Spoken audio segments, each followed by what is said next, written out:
اعلیٰ حضرت کا عشق. سچی بات یہ امام اہل سنت کی شاعری پڑھیں تو امام اہل سنت سے پیار ہو جاتا ہے. کیا عشق کی منزل پہ تھے.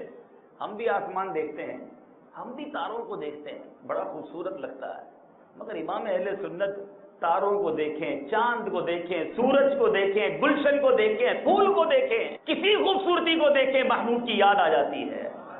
عاشق ہے نا. کہتے ہیں یہ جو تارے ٹمٹما رہے ہیں نا, بڑا جوبن ہے ان کا, بڑی خوبصورتی ہے.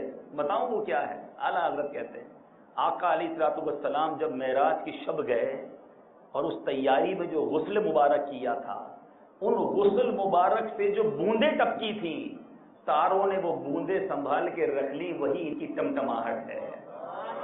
عشق کی بات دیکھیں, کیا خوبصورت شعر, جھوم کر سنیں.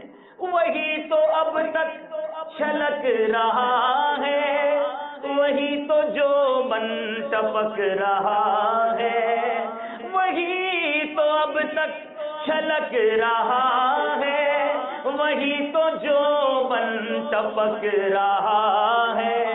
نہانے میں جو گرا تھا پانی, کٹورے تاروں نے بھر لیے تھے. سبحان اللہ. اب امام اہل سنت نے چاند کو دیکھا ہوگا. عاشق ہے نا. چاند بڑا خوبصورت, بڑا ہی پیارا, مگر چاند پہ ایک داغ بھی ہے.